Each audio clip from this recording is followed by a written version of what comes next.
Olá, tudo bem? Nessa situação aqui nós temos o avião. Dentro desse avião nós temos uma maleta e essa maleta vai estar interagindo com o chão por um coeficiente de atrito estático que a gente vai chamar de μ. Ali existem algumas situações, tá? São 3 alternativas, 3 situações diferentes que a gente vai analisar aqui. A primeira delas fala assim, ó, se a maleta não se mover em relação ao chão do avião, então ela vai ficar em repouso em relação ao chão do avião. Então, um passageiro, que é a pessoa que está aqui dentro, pode concluir corretamente, sem acesso a qualquer outra informação, só por essa frase aí tu já poderia dizer que está errada, tá? Quando as alternativas falam assim, sem acesso a qualquer outra informação, sem nenhum dado complementar, sem nada disso, a maior parte das vezes está errado. Que o avião está se deslocando com velocidade constante em relação ao solo. É interessante lembrar que quando a gente tem velocidade constante, a gente tem uma aceleração de 0 metros por segundo ao quadrado. E se a aceleração é nula, então a força também vai ser nula, tá? Então não vai ter força resultante atuando sobre esse corpo. Aí, ó, aqui eu peguei essa maleta e eu escrevi ela maiorzinha, né? Desenhei ela maior para que a gente possa analisar melhor. Aqui é o chão do avião e aqui é a maleta. Quando esse chão do avião ele começa a se deslocar aqui para a direita, se ele tem uma determinada aceleração por inércia, a gente pode dizer que essa maleta tende a se deslocar para o lado oposto com a mesma aceleração. Então, por exemplo, se o avião está vindo para cá com uma aceleração A, então a gente pode dizer, né, mudando o referencial, que a maleta também poderia vir para cá com referencial A. Por quê? Por exemplo, se eu tenho essa caneta em cima da folha, tá? Quando eu pego a folha e arrasto ela assim pra cá, ó, opa, veja aqui, ó, se eu vou fazendo assim, se essa caneta aqui tivesse paradinha aqui em cima e eu fosse arrastando a folha, ó, vejo que a folha tá indo pra direita e a minha caneta tá ficando parada, tá bem? Então, ó, a minha folha tá indo pra direita e a minha caneta tá ficando parada. Se isso acontecesse naturalmente, né, a mesma coisa que eu disser que é a minha folha ir pra direita, é a mesma coisa que se eu arrastar a minha caneta pra esquerda. Veja, ó, se a minha caneta começa aqui, a folha vai indo, ela vai ocupando espaços mais à esquerda da folha, que daria a mesma coisa que eu simplesmente pegar e arrastar a caneta pra cá. É nessa lógica, tá, que a inércia funciona. Então, ó, por exemplo, se eu tenho meu avião deslocando para cá, digamos que ela vai ter uma inércia suficientemente grande aqui para dizer que a gente poderia ter a tendência de se deslocar para o lado oposto com a mesma aceleração. Por exemplo, se eu pego aqui e arrasto, por que a minha caneta está vindo junto? Porque a força de atrito estático entre essas superfícies é suficientemente grande para superar a força de inércia que vai surgir com a tendência de movimento, tá? E daí, o que a gente vai analisar aqui? Será mesmo, né, que a única possibilidade de eu ficar em repouso vai ser com velocidade constante? Não, como a gente viu aqui no próprio exemplo, ó, eu estava acelerando a minha folha aqui para a direita e mesmo assim a minha caneta estava indo junto. Por quê? Porque essa força de atrito estático vai ser suficientemente grande, né, para conseguir aguentar essa inércia, digamos assim. E daí a gente pode dizer que a aceleração do avião é menor do que μ vezes g. Por quê? Porque a força da força de atrito, né, a gente pode igualar assim, ó. Toda força pode se dizer que é massa vezes aceleração. E a força de atrito é μ vezes a normal. Como a normal é igual ao peso, μ vezes massa vezes gravidade. A massa está dos dois lados, a gente corta a massa. E a aceleração provocada pela força de atrito fica igual a μ vezes g. Então, se pela inércia a gente tiver uma aceleração A para a esquerda, né, que vai ser a mesma aceleração do avião, e para a direita a gente tiver a aceleração da força de atrito estático, tá? Máxima, no caso. Esse coeficiente é sempre máximo. Por quê? Porque a força de atrito estática ela vai ter a função, né, de manter o corpo em repouso. Então, se o meu corpo está em repouso, a força resultante no meu corpo precisa ser nula. Sendo assim, a força de atrito estático ela começa no zero e ela vai crescendo até atingir o seu valor máximo. Para que essa força de atrito estático seja sempre igual ao total das outras forças atuantes. E na soma vetorial dessas forças, a gente tem uma força resultante nula, tá? Então, o que vai acontecer? Esse μ aqui que foi dado, ele é o nosso coeficiente de atrito estático máximo. O máximo valor que pode ser, né, adquirido pela força de atrito estático. Então, quando a aceleração do avião é menor do que essa aceleração máxima que a força de atrito estático pode provocar, tá? Então, a gente vai ter aqui um nulo. Por quê?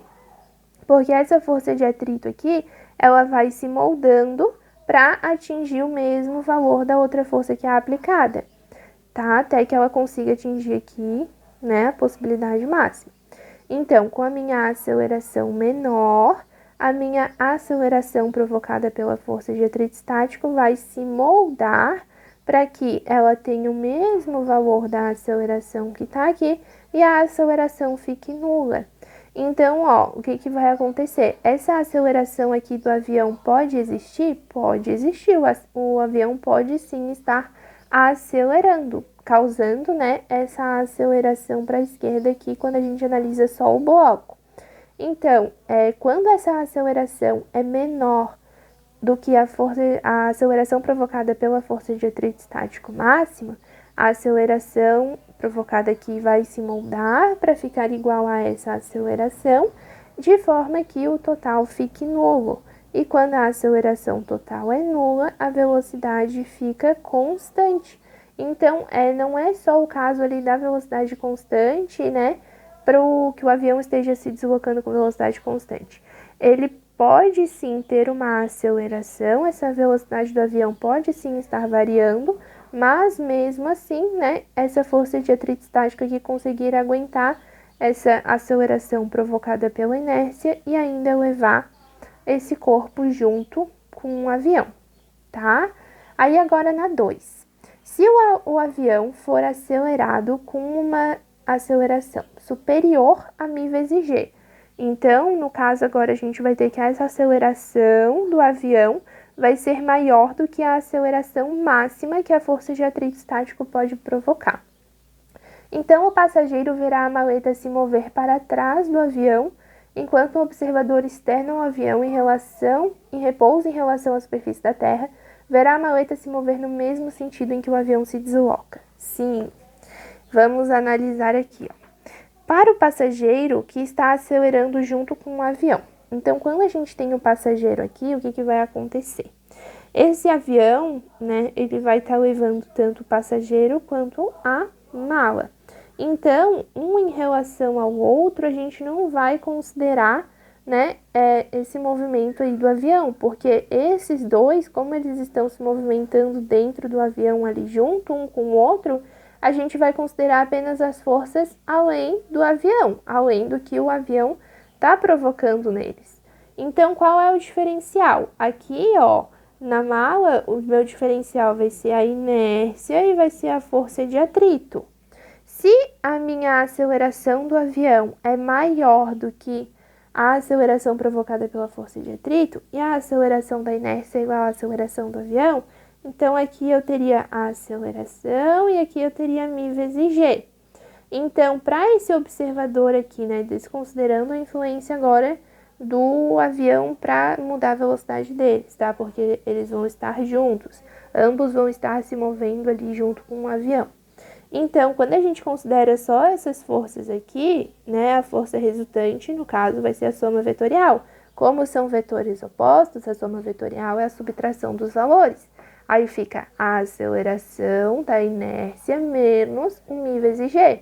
Como a aceleração da inércia é menor do que o μ vezes g, ela vai gerar uma aceleração para cá. E essa aceleração para cá, né, no caso o movimento dessa caixa, vai ser igual aqui, ó, força resultante igual a força de inércia menos a força de atrito. Então, a aceleração resultante é igual a aceleração de inércia menos a aceleração do atrito. Então, no caso, a aceleração do avião menos μ vezes g. E daí, ó, vai ter um movimento dessa caixa em relação ao chão do avião para cá. Quando existe um movimento, aí a gente já não vai mais ter a força de atrito estático. a gente vai ter a força de atrito dinâmico atuando para cá, tá? Então, esse Mi vezes G já não vai mais ser relativo à força de atrito estático, mas vai ser relativo à força de atrito dinâmico. E a gente sabe que a força de atrito dinâmico é sempre menor do que a força de atrito estático. Ou seja, a oposição a essa tendência de movimento aqui para a esquerda vai ser ainda menor, tá? Mas ela ainda vai existir, gerando uma aceleração para cá menor do que a aceleração do avião. Então, a aceleração para cá é menor do que a aceleração do avião. Por quê? Porque a gente fez a aceleração do avião menos a aceleração da força de atrito, tá? Então, aqui, ó, para o observador que está se movendo também junto com o avião, então a gente vai ter só essas forças aqui como diferencial, e daí ele vai ver, como ele vai estar parado aqui, né, e vai estar se movendo junto, ele vai ver essa caixa vindo aqui para a esquerda. Então, vai se mover para trás do avião. A primeira parte da frase está certa. Enquanto que um observador externo do avião, em repouso em relação à superfície da Terra, verá a maleta se mover no mesmo sentido que o avião se desloca. Sim, essa também está certa. Por quê? Quando a gente tem esse observador aqui de fora, ele não vai ter a velocidade do avião. Então, o que ele vai ver? Ele vai ver essa maleta aqui, e daí essa maleta, vamos desenhar aqui que está menos poluído. Essa maleta, ela vai estar recebendo, né, essa força de atrito para cá e a força de inércia. Contudo, né, essa aceleração que ela vai ter para cá vai ser menor do que a aceleração do avião para cá. E se a gente tá dentro do avião, então o avião tende a levar tudo junto com ele. Então, por exemplo, assim, ó, se o avião tá vindo para cá com uma determinada aceleração, a aceleração do avião, e a caixa tá vindo para cá com uma aceleração menor do que a aceleração do avião, a gente vai ter a aceleração resultante na caixa aqui para fora, né? Porque daí, como essa pessoa não tá dentro do avião, a gente precisa considerar essa aceleração aqui que o avião gera. E daí, quando a gente tem, né, essa aceleração aqui para a direita e a aceleração ali para a esquerda, a gente vai ter o quê? Que a aceleração resultante na maleta, para quem tá vendo de fora, tá aqui embaixo, vai ser igual à aceleração do avião menos a aceleração que a mala tinha, né? Que é essa aceleraçãozinha aqui que a gente calculou antes, que é igual à aceleração da inércia menos a aceleração do atrito. Daí, se a gente coloca o sinal de menos, faz o joguinho de sinal, menos, e daí menos com menos fica mais. A aceleração do avião é igual à aceleração da inércia, então isso aqui dá zero.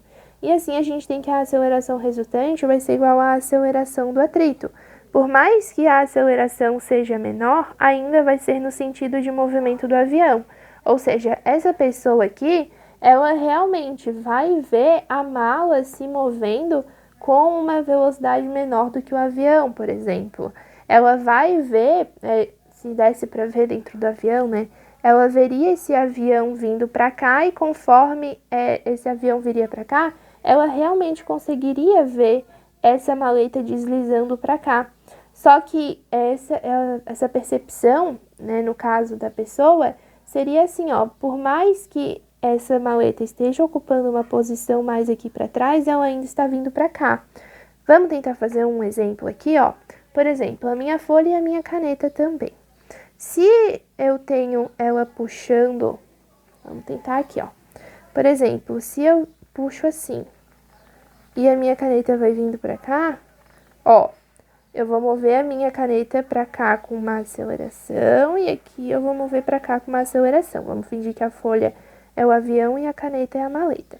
Então, por mais que o meu avião esteja vindo para cá, ó, e a minha caneta eu esteja movendo ela para a esquerda, você consegue ver ela se movendo para a direita também. Claro, né, que eu tô tentando fazer tudo com uma mão assim, fica meio confuso, mas, por exemplo, ó, a minha maleta, ó, ela tá vindo aqui para a esquerda, mas mesmo assim ela ainda num total, ela ainda tá se movendo para a direita, percebe? Ela se move para a esquerda aqui na superfície, mas como essa aceleração que a superfície está provocando é maior, ela ainda vai indo para a direita. E é nessa lógica. tá?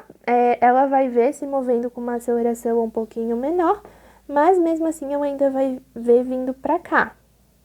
Tudo bem? Então tá certo. 3. Para um mesmo valor da aceleração da aeronave em relação à Terra, com módulo maior do que μ vezes g, maletas feitas do mesmo material. O mesmo material é importante porque diz que é o mesmo coeficiente de atrito e mesmo tamanho, mas com massas diferentes, escorregarão no interior do avião com o mesmo valor da aceleração em relação ao chão da aeronave. Tá certa por quê? Porque a massa não importa. Como a gente viu aqui, ó, essa aceleração que vai ser provocada pela força de atrito, ela não vai depender da massa. E a aceleração da inércia vai ser igual à aceleração do avião, também não vai depender da massa. Sendo assim, a aceleração resultante, que vai definir a variação da velocidade, vai ser a mesma para as duas, independente da massa que elas vão ter. Vai importar só que elas sejam do mesmo material para ter o mesmo coeficiente de atrito. Daí por isso que essa também vai estar certa.